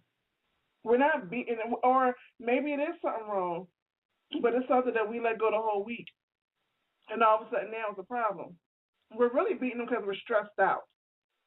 And we're at the point where we just can't take it no more, and we feel out of control. So this is the part where we feel as though we can take control over. For a lot of us, that is the honest truth. And if that is your truth, and if you're willing to accept it as your truth, you need to seek help. Not saying that you're the person, and I don't want you to rationalize and say, well, I'm not breaking my child's arm, I'm not doing that, I'm not doing that.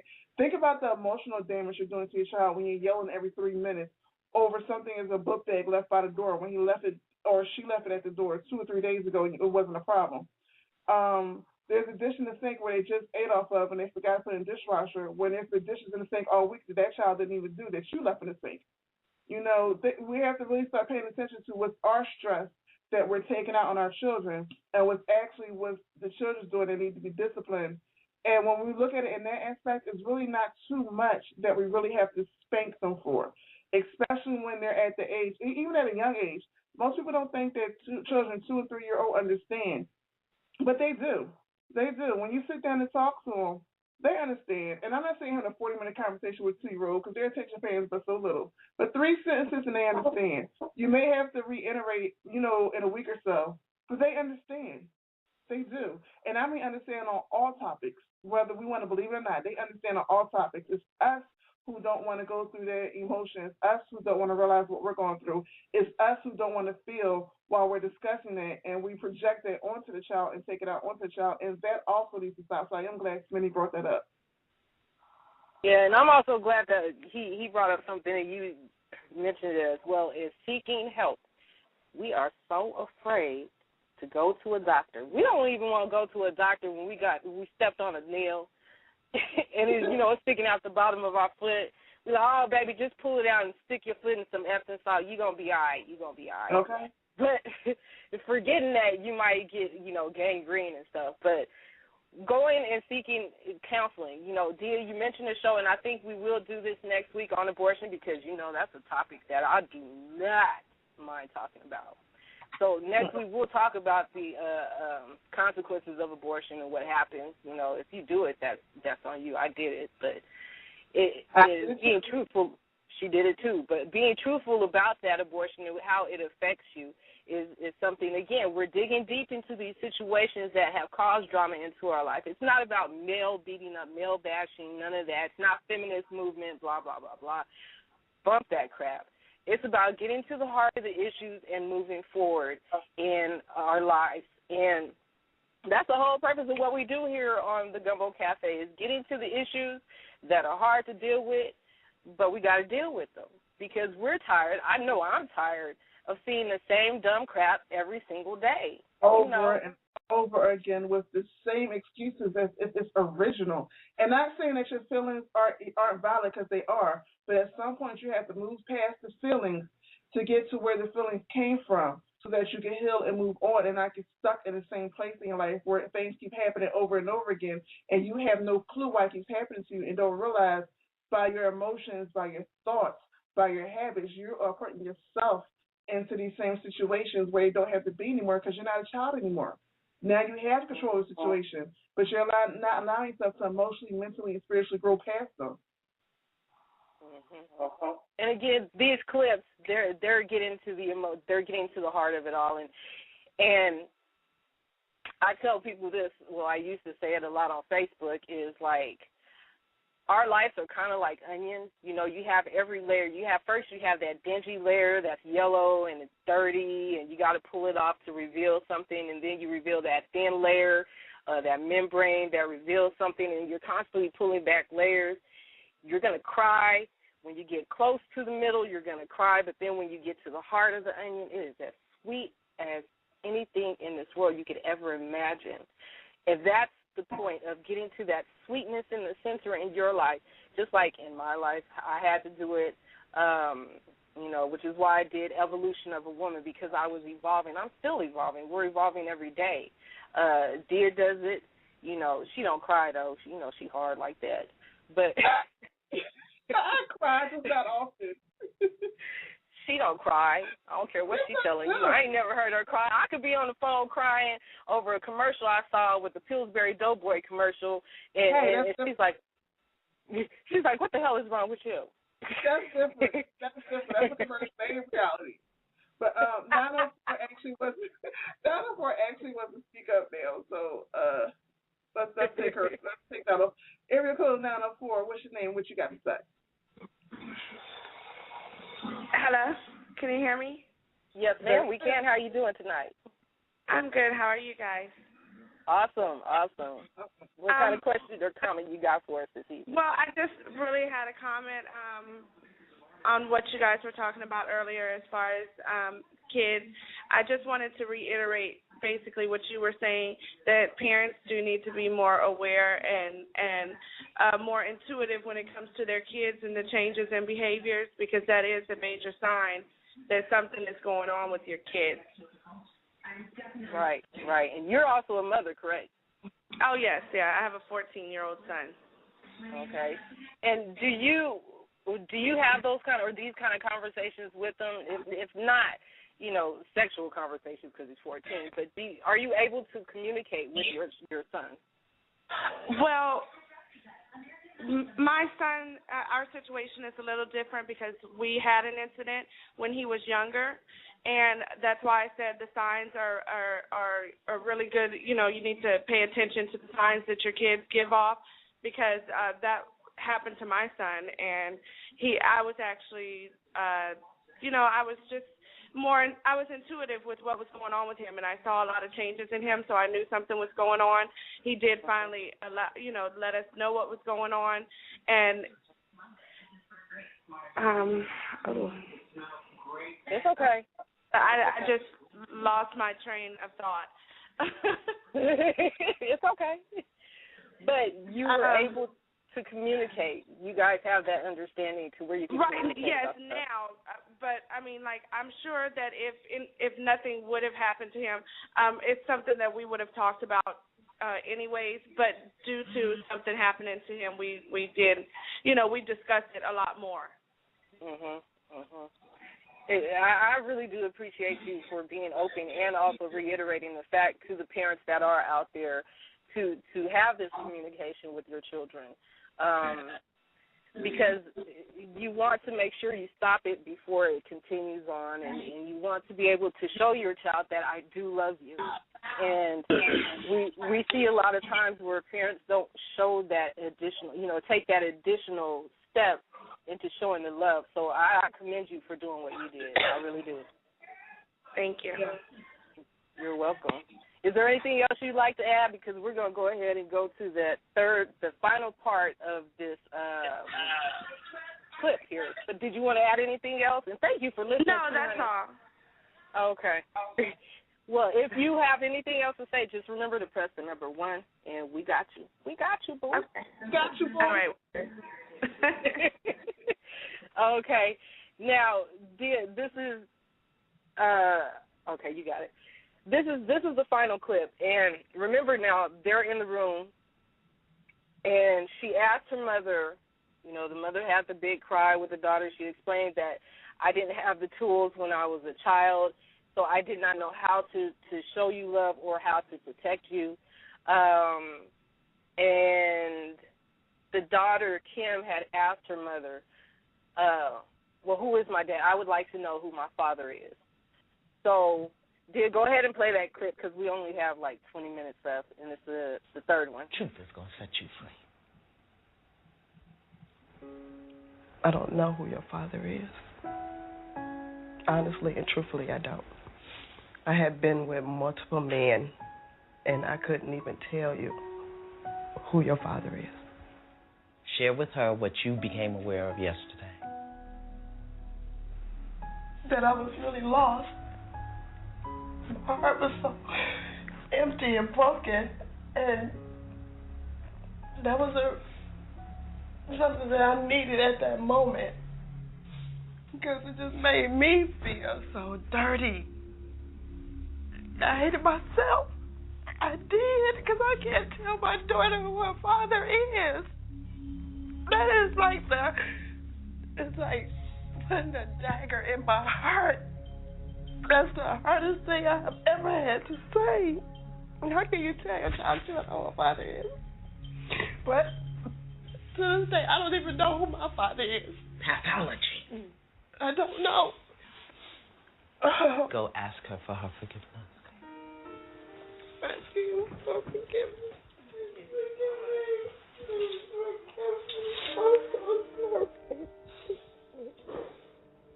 Please forgive me.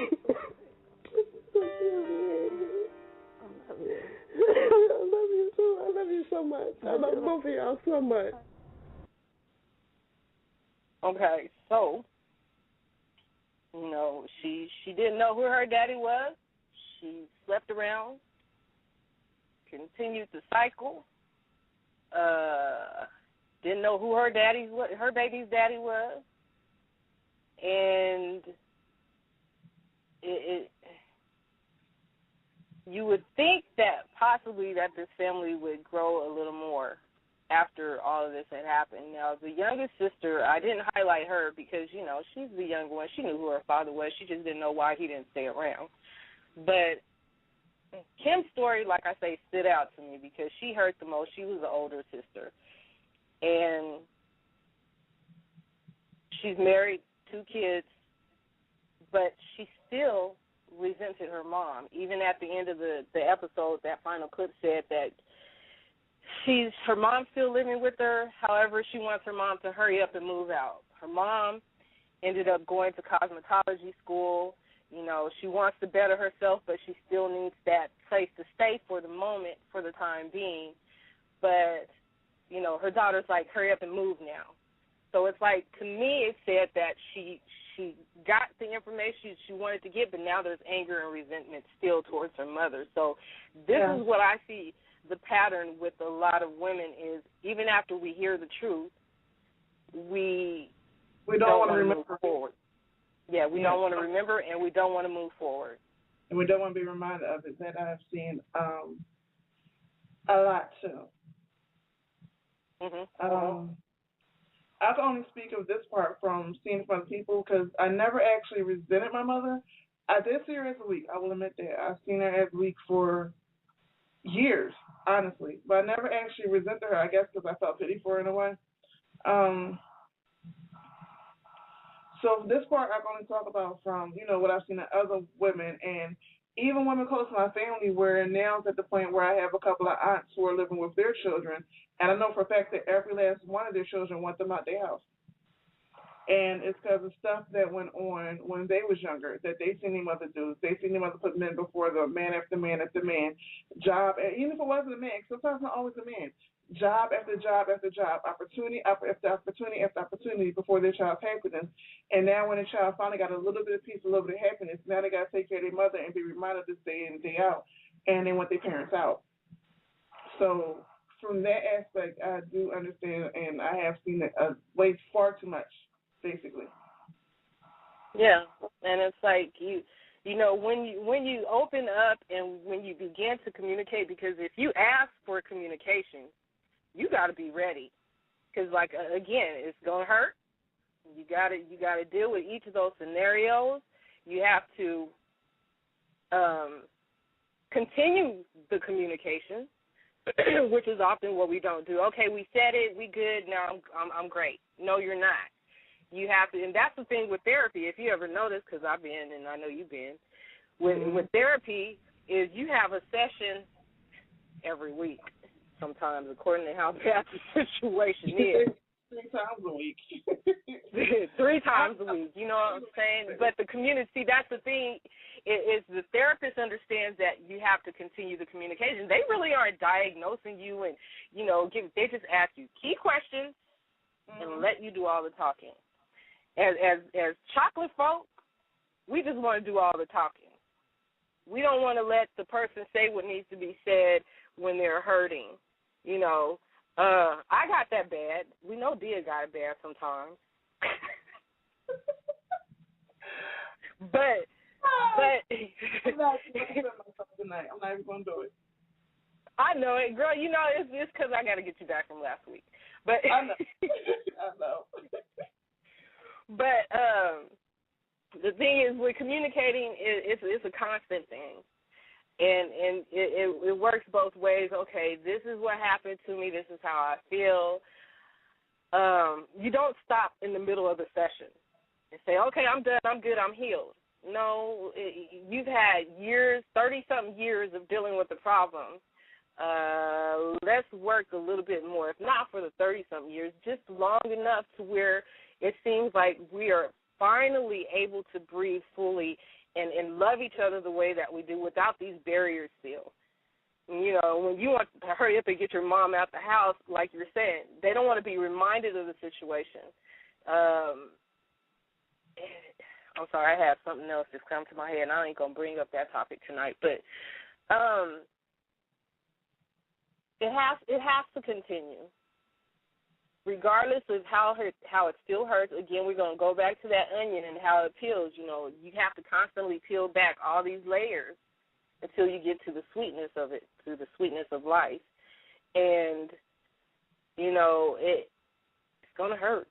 It's going to hurt. Hell, it took me, 4 or 5 years, which is good, again, why you mentioned the abortion, doing that topic, which is what we'll do next week.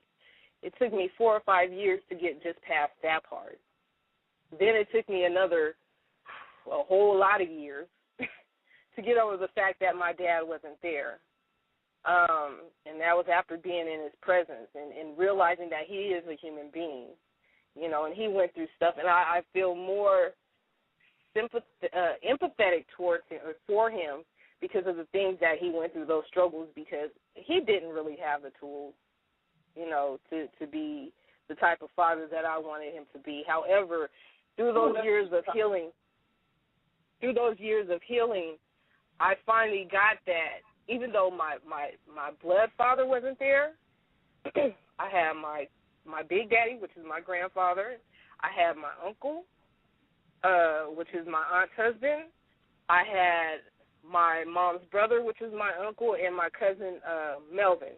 You know, so it was David, Melvin, Shani, Uncle Marcus, and Big Daddy. You know, those were my male figures. After I realized that there was a man there in my life, and I stopped being promiscuous, I stopped lying to myself, and I stopped running after I completely healed. Go ahead, Diyah. What was it you wanted to say? No, I'm saying that's another good topic because a lot of us automatically project that we are the way we are because our daddies wasn't there. But we never stopped to think of what would happen if our daddy was there. Once we met them and see how they are now and see how they are around the kids they were around, we never stopped to think what we would have been if he was there. Are we really worse off because he wasn't, or are we better off because he was? Are we really worse off because he wasn't there? Would we really have been better off if he was? That's what I think that should be a whole other show. We never stop to think of the what if in a positive way when it comes to what we feel as though we missed as a child. Mhm. And to be honest, you know, I love my daddy to death, but he's in Georgia. I'm in Texas. I love him to death. But you know, when I move in the house with him and stay with my pops, I couldn't do it because I witnessed him and who he is now. You know what I'm saying? So you're right. You know, would I have been better off if he had been in my life as a child? I really think it would have been a different life for me. You know, it really would have been a hard life too. So it would have been worse than the life that I created by telling myself all these lies and building up on all these lies that I'm not anybody worthy to be loved. So we'll do that one as a topic too. I think next week though we'll go ahead and hit that abortion one. Yeah. Hit the abortion one. Again, 347-838-8420. You guys, thank you really for listening in to the Gumbo Cafe. Now, we want to, well, I know I want to. Sometimes Diyah don't like being contacted. But if you guys have any issues whatsoever, you know, just inbox me on Facebook. S. Fenderson1, you know, www.facebook.com/SFenderson1, and that's F, not a V. And if you want to make it even personal, you can email me, maylodi@yahoo.com, so that we could go even further with this story, you know, and if it does hit home for you, and how do you heal, you know, I don't mind listening. I really don't. And Diyah does the spiritual side of it to where if you want to heal, you can contact her. And where can they contact you? You can contact me through the Gumbo Cafe email, which is thegumbocafe@gmail.com, or you can inbox me on Facebook, which will be Facebook/whatever I'm supposed to put in there, /Diyah Pink, and it's D as in David, Pink as in Paul, and Pink is not spelled like the color, it's P-I-N-C-K. Diyah, DIYAHPINCK, is where you can find me on Facebook. On this topic alone, like she said, I do not like to be contacted, but on topics like this, I don't mind it. Now, I'm not going to say at some point I won't take you into your stuff where you need to heal and ways to get over it.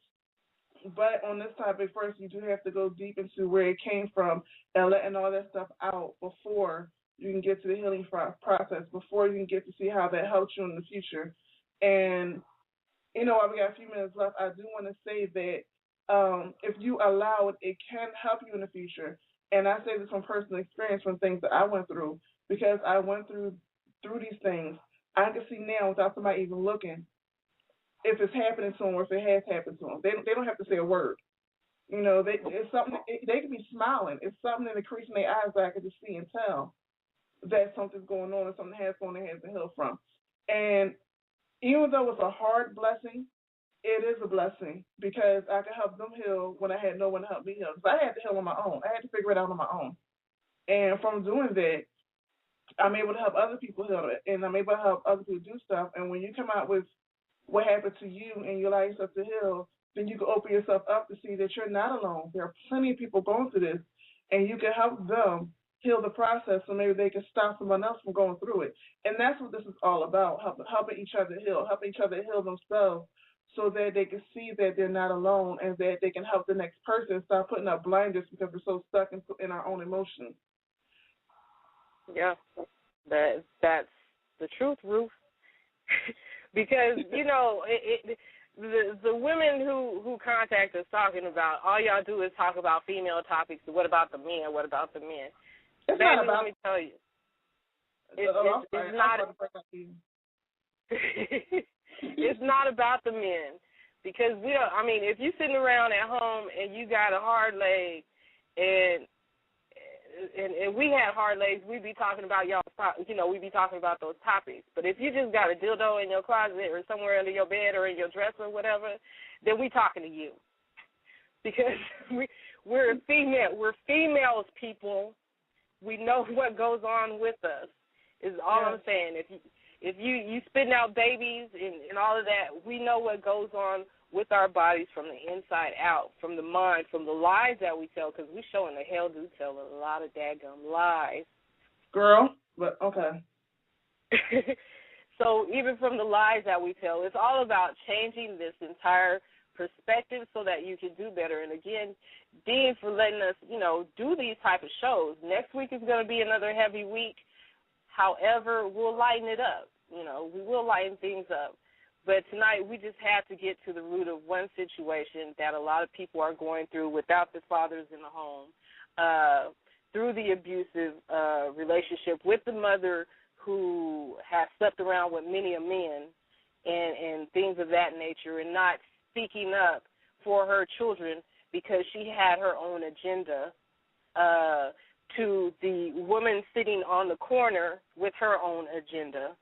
It all comes back to the same thing. These are the topics that we're wanting to talk about because regardless of how far you run, listen, I'm a runner. Regardless of how far you run, where you ran off to, you're still going to be there. And I'm on the opposite. I'm not a runner, I'm a fighter. But at some point, your arms get tired of swinging. At some point, you're going to miss and hit yourself in the face. At some point, while you're fighting, you're going to realize you're shadow boxing. There's nobody else there but you. So at some point, you have to look at yourself in the mirror and stop placing blame. And this is the reason why I don't blame men. Because even though he may be the worst baby daddy in the world, you still slept with him. Even though he may be the worst man in the world, you still with him. Even though he may be a bum, you would still allow him to stay there and be that bum. So at some point, you have to realize it's not about him. It's something in you that's making you think that he's all your worth. That's making you think that it's better to be with a demon you know than a demon you don't know, when you don't have to be with a demon at all. It's something about you that is saying, that's rationalizing whatever rationalization is in your head. It's something going on with you that has nothing to do with him. So it's time to stop placing blame outside. And I'm not saying you need to place blame inside. Not just yet. I'm not saying that at all. But it's time to go to the root of where this is coming from that is making you stay in the situations that you're in, that got you into the situations that you're in or was in the past, and that's making you rationalize outside of that you don't want to look at. That's what we're about. We're not about everybody outside. We're about what's going on with you, what happened with you, and what you need to heal from so that you can start rationalizing to survive and start understanding to live, because there's a big difference between the two. Very big difference. And I will tell you, because I was that person, I feel so much better now than what I did when I was at the bottom. Like the mother said, she felt so dirty. I felt so dirty back then. Now I feel good, baby. Ooh, I love me. Work it. Work it. But anyway, you guys, we're going to go ahead and end tonight. Again, if you want to hit us up in our inboxes at the Gumbo Cafe at gmail.com, Facebook, email, whatever. Just, if you have a story you want to talk about, if you just want to release, we're here for you. Tomorrow night I'll be on with Greg Zoss and DJ Squid. Here at the Alpha. Huh? I said I'll be listening. Can't say I'll call in because of the time frame, but I'll be listening. Yeah, so we'll be here with I'll be here with Greg Zoss with his show, here on the Alpha Syndicate. And then on Thursday night, the Dean, he's away right now, but Squid, Rhyme, and I will be on that show, 7 o'clock Central. That's on Thursday. So, you guys, thank you for listening in. Thank you for all the downloads. We want to make sure you guys are going to be okay when it's all said and done, and not utilizing your body in the wrong way, but loving your body the best way. That's out there for you. Oh, before we go real quick. What I do now? Man, go ahead. Before we go real quick, can you get the Facebook group? Because we do have a private Facebook group where Shani, more so than me, goes in deep into understanding the female body and knowing your body and knowing your body's reactions to stuff, so we can stop playing these mind games to ourselves when we understand it's just a chemical makeup and not exactly an emotional attachment. Uh-oh. I got to find the group. Hold on. I'll mess it up, because I'll mess it up in a minute. I don't want to mess with the name. See, it's not just on the Facebook surface. Y'all think y'all just see us on Facebook joking around and stuff, but we're running a couple of other groups as well.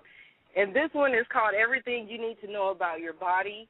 And we talk about some things about our body because there's a lot of females that do not know what comes from where, how it comes from where, and things of that nature. So, yes, everything you need to know about your body, and that's a private group on Facebook. It's nothing but females in there. We have 2 nurses in the group. We have, a couple of authors in the group, women who are bloggers, but all of these people that are in the group know about these things from medical perspective to sensuality and stuff of that nature. So it's everything you need to know about your body for the ladies only. So this is nothing but a ladies group. So if you guys want to do that, hit me up on Facebook and I'll add you in. So if we're talking about topics, don't worry, nobody else can see us except for the members. And there's a couple of topics in there that are a bit racy. Hey. Now, this is not a healing group. This is not a spiritual group. This is more of a scientific or understanding of your body. So when things happen through your body, you understand exactly what's going on, and you start falling prey to your emotions. That's what it's about. I want to put that out there for those who think they will come in and start preaching. This group is not for that. It's not about that. And we will cut you down in a minute because we want it for everybody, because it's not just one religion who don't understand their body. It's a lot of women that we found through us talking to them through the years that really don't have a clue what their vagina even looks like, to be totally honest. Yep. Or what comes from what. Or what emotions is just a psychological makeup and a chemical reaction, and what is our mind playing tricks on us. That's what that group is about, so we can start understanding ourselves, so that, like I said, the more you understand, the more you can live and stop rationalizing to survive. That's what this is all about. And we do a lot of things behind the scenes that, people think we're on here playing around, but we do a lot of things behind the scenes, and it's really not a game to us. We joke a lot, but it's not a game to us. We joke a lot because it's our way of releasing after dealing with a lot of stressful stuff from other, dealing with other people's stories that we, come to us and ask for advice. So you might see us in a group every now and again joking around and laughing, and just a form of release. That's all. But anyway, you guys, 35 seconds here. Thank you for listening to the Gumbo Cafe. Thank you for downloading. I'm hungry like a mug. All right, y'all have a good night. Bye.